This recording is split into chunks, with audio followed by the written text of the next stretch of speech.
Frigid slugs. Don't any of you have the guts to play for blood? I'm your huckleberry.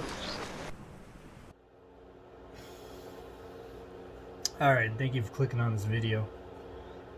So today, brought out a couple of my friends, and I kind of do a pistol optics overview. Or, not an overview, I guess.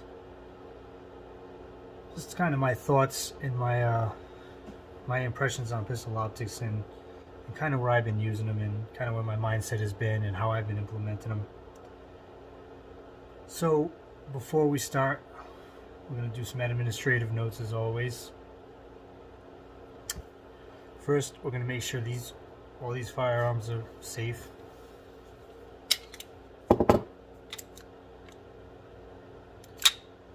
Alright.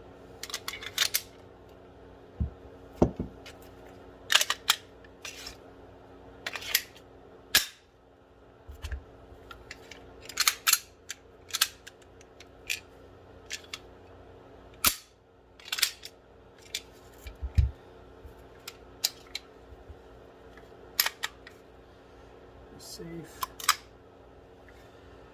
Alright. So second, I'd like to highlight Aaron Cowan and Sage Dynamics in the litany of videos he has about pistol optics. Also, the manufacturer's notes on their own products. Don't take anything I say as fact. This is just my opinions. For references, Aaron Cowan of Sage Dynamics put out the white papers, and he also has a buttload of YouTube videos. Always refer back to the manufacturer for any questions you have. And thirdly, this isn't a review. This is just kind of my take on pistol optics, where I'm at with them, and then my experience with some of them, and my takeaways from them. You know, the main theme of this video is the use of pistol optics and kind of where everybody gets stuck.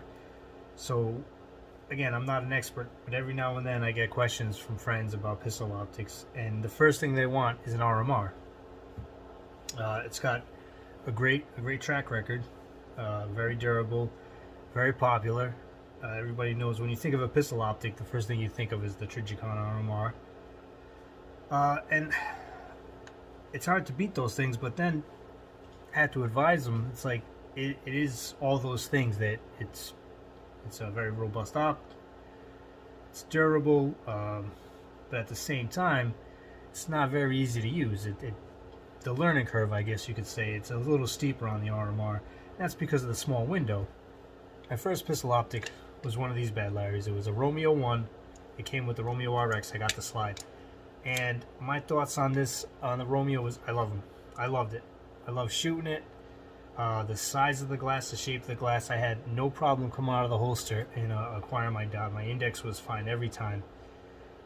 It helped that I could already acquire my sights out of a holster.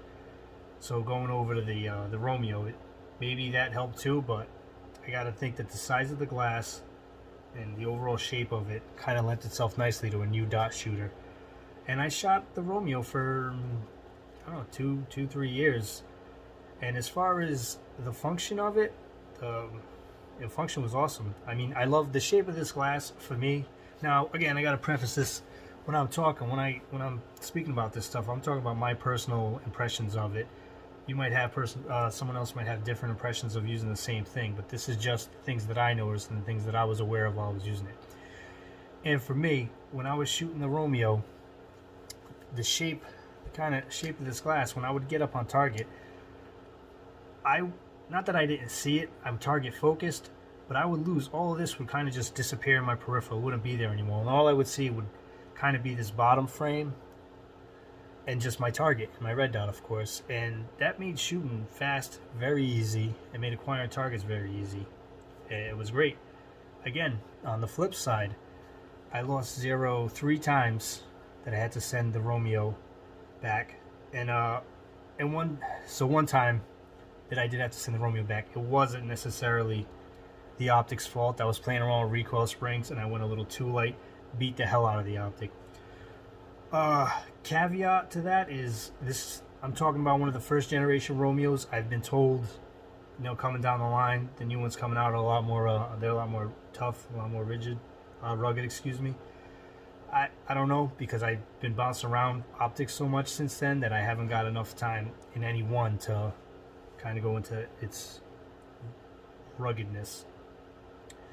But if you're looking for a good optic to use, a good beginner optic to practice with, maybe not to carry off the rip if you don't feel confident with that, but a good one to use, that's just the Romeo. The Romeo didn't steer me wrong. I got really good using the Romeo. So after the Romeo, I moved on to this bad Larry, the Holosun 507C. Now, this optic confuses the hell out of me for a couple different reasons. One of the reasons is it's the draw of it. One of the big draws of it is its price point. It's almost half the price of some of its competitors. But you see it on some really expensive guns. There's some high names out there who will throw this on like a $7,000 gun, and it perplexes me. Now I'm not so what I'm going to say a couple things that aren't great, and it's a good value optic. It's also a good optic for a beginner.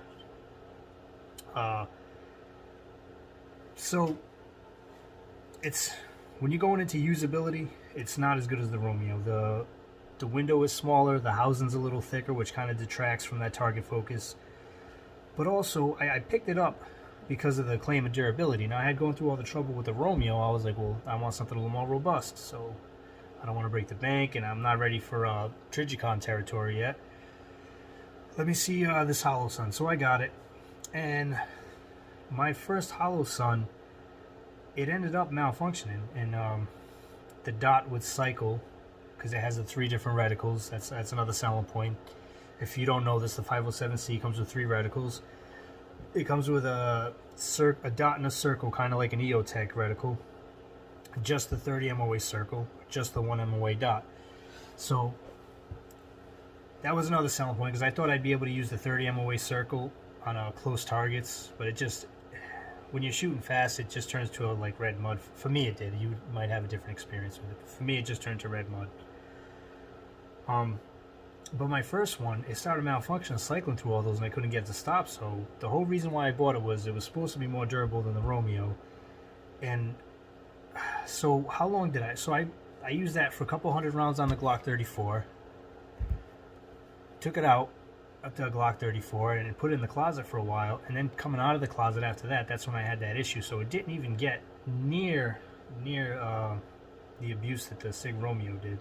The Sig Romeo at that time had been with me through 2 or 3 years of matches, different training courses, and just weekly shooting. And it had its problems, but the Holosun didn't last near as long.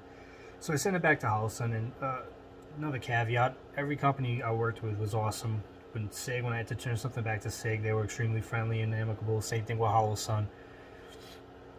But I had to send it back. And to their credit, they sent me the Gen 2 of the 507C. And I was not happy. So a couple things. Maybe it's just this unit. I'm willing to say that maybe it's just this unit. But the dot itself was kind of garbage to me, in my opinion. I know I might get roasted on the comments, but this is my opinion. This is what I noticed, and I'm willing to say this could just be my unit. But the dot is not. It's not a dot. I shoot target focused. I know how to shift between the focuses of my vision, near and far.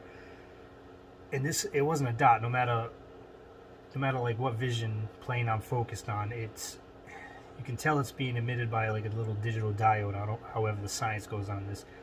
But another thing, I could see like a square reflection of the red glow on the glass itself. And that again, something to train out of it. It was distracting. It was annoying too, because I didn't have those issues with the Romeo.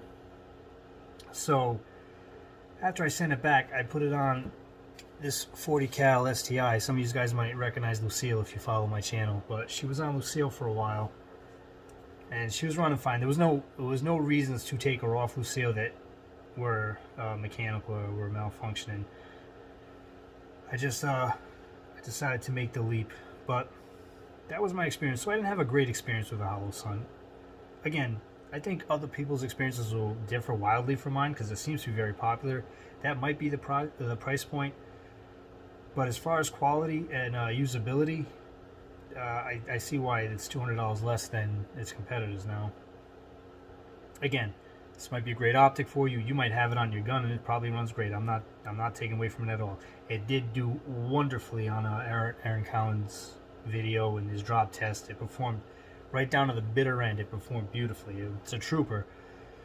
Quality and usability, it wasn't the greatest, and especially got worse once I started shooting 40 cal because the recoil impulse is a lot stronger, so it tends to jump out of that small window a lot more. And for me, when I'm shooting the dot, when I'm tracking that dot, having a small window and losing your dot jumping out of the frame of the window, it slows you down. I mean, only by tenths of a second or what have you, hundredths of a second, but it does slow you down a little bit. The Trijicon SRO, I am in love with this thing, and I didn't think it would be. I don't know about you guys, but I'm willing to admit this is a god-awful, ugly optic. Like, it just looks... When I saw it at SHOT Show, I was just like, it's kind of hideous. I'd expect something a little more aesthetically pleasing from Trijicon. But, this thing is money. I gotta give it. This thing, especially for shooting 40 or a major power factor, that tall glass, it's money. It captures the dot perfectly, no matter how fast I shoot. As long as my grip's on point, my dot is right within there. It's robust. And now, I'll get to that. All right. So it's robust enough where you can rack it off if you want. I mean, that's not how I choose to use them, but if that's your thing and you're into the tactical games a lot, then you can rack it off the optic. It's pretty durable to the recoil impulse. It's gonna do fine on 40s or a major power factor. All right, the flip side of that coin, it did absolute garbage on the Sage Dynamics drop test. It didn't even make it 2 units. They didn't make it to 1 drop apiece. So I only dropped this once, but let me tell you, when it was going to the floor, it was like slow motion, like the music stopped, you know, and it just, but that was a table. It dropped from a table, and boy, was I scared. I've never had that feeling because I know from those videos that it doesn't hold up to being dropped. So you got to know that going in. Again, just like the other optics, where do you sit? Are you going for usability or are you going for durability? And I don't know if usability is a great word, but to hell with it. It's my video. I'm going to use it. But that's kind of where we're at with all these optics. Are you shooting for something extremely usable, like something easy to use, something that's going to help you shoot fast? Are you shooting for something durable? I mean, I don't have, so to my detriment, I don't have any delta points here, because I was just about to say, is there something in between that kind of gets in between space? I don't know. I've never used delta points, but I've heard both good and bad out of delta points. The Romeo 3 from Sig. And there was the Romeo 3 XL, and I picked it because it was the XL, because I got this before the SRO, but I figured XL, bigger glass, you know, you have more SA, you know, more target awareness, you see more through the window. Anyways, if I could go back in time after shooting the taller window, I would have, if I could go back, I would have just got another SRO. That's how happy I am with it. But if I was going to stick with the Sig brand, I'd get the Sig Romeo 3 Max, because it also has the high round window. That, I don't know what that, like, I don't know what the measurement is from here. Like, it might be nothing, but just that little bit makes a world of difference when you're shooting, especially when you're shooting competition, you're trying to shoot fast. And again, I don't dabble too much in the tactical side of stuff, so you'll have to forgive me if that's why you're viewing. I'll be as honest I can with how durable, how much these things can last, but like, my focus personally when I shoot is mostly competition. If you're on my channel, you know that I'm big into shooting USPSA. Again, be aware you're taking advice from a D-level shooter, so keep that in mind. But driving on. Alright, so the Romeo 3. I've put it through its paces a little bit, but only in 9mm. And this gun in 9mm, money. So it's kind of cheating to give the Romeo 3 a test off of this gun in 9. When I get the 40 barrel in, maybe I'll make another video, release an update.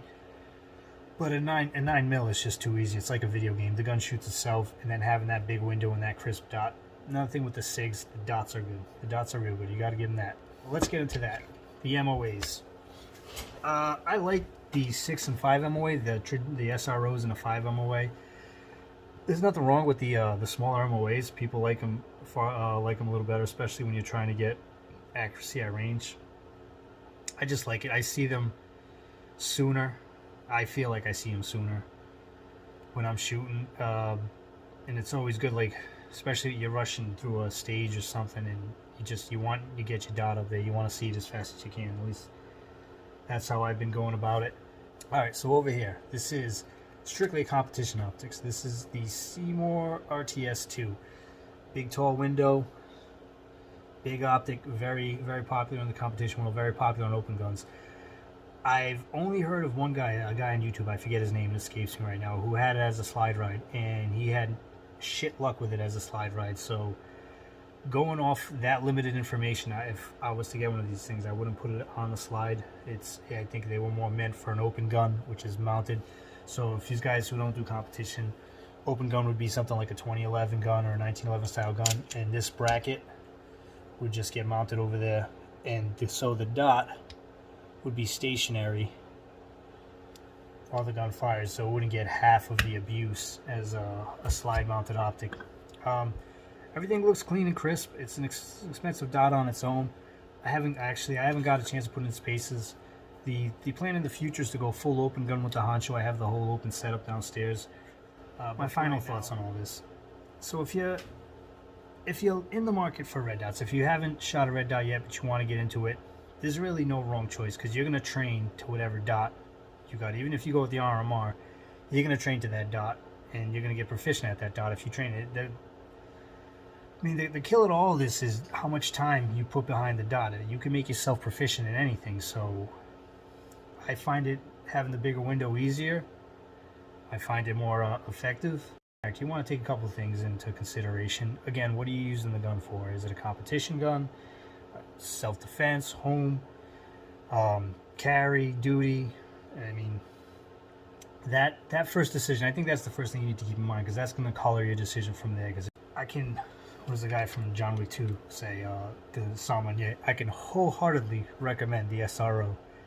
I love this thing. It's the ugly duckling of all the optics, except for maybe the acro. So I spent a lot of time in the Army, and my favorite line from the Army, and I've used it my whole life, don't ever play cards with me, is if you're not cheating, you're not trying.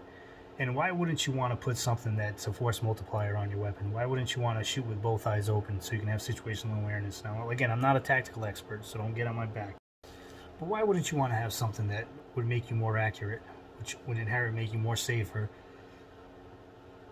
Yeah, I think that's it. So if you made it this far, thanks for putting up my atrocious New England accent. Thanks for hanging out with me for a little bit. See you on the range. Keep training.